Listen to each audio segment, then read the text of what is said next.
મને એવું લાગે છે કે આપણા ઇન્ટરનેશનલ ઉપર કોઈ આફત આવવાની છે એવું મને લાગે છે.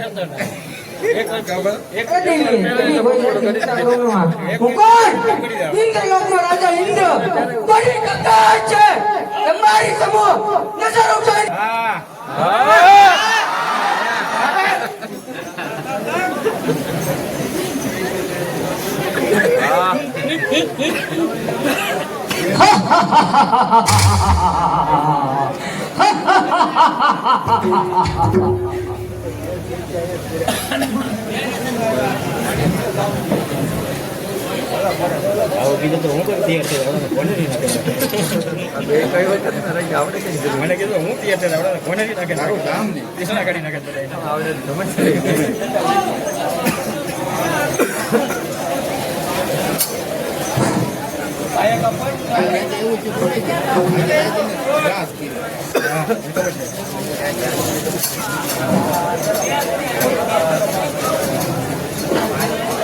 ખાઈ ગયો ત્રણ રાખો. હા મોટાભાઈ, ઘણા સમયથી આપણે નીકળ્યા છીએ, પરંતુ ઇન્દ્રાસનનો કે પતો કેમ મળતો નથી. હા ભાઈ, અત્યારે આપણે ઇન્દ્રાસન ઉપર આવી ગયા છીએ, તો સારો ઇન્દ્રાસન ઉપર સરાય કરો. બહુ સારું, સારો ઇન્દ્રાસન ઉપર સરાય કરીએ.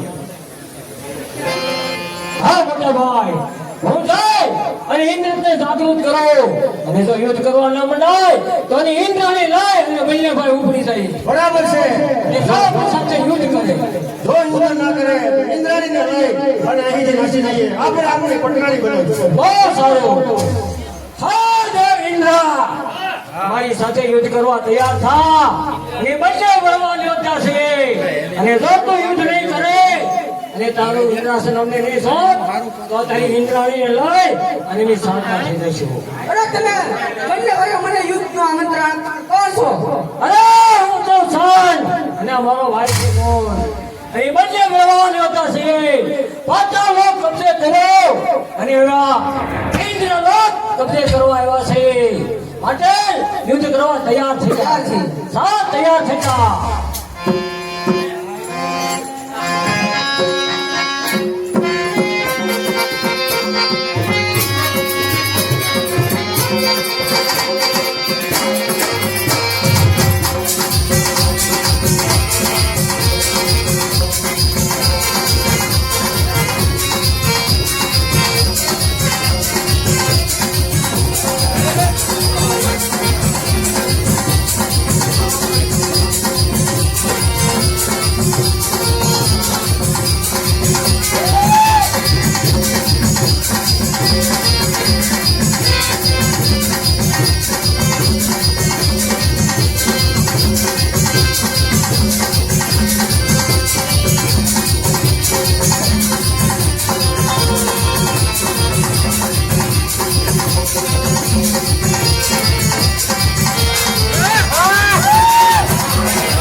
અરે દઉં હમણાં દો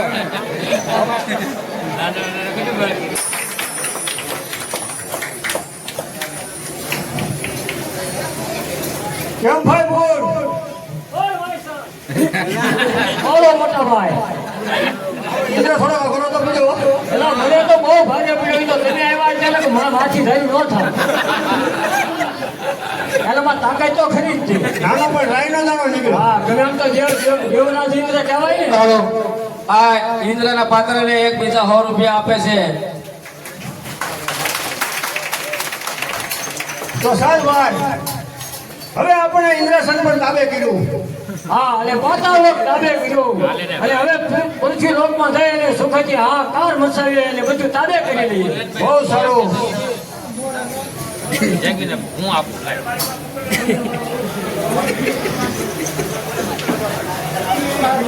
હવે यहाँ पे मन नहीं रखता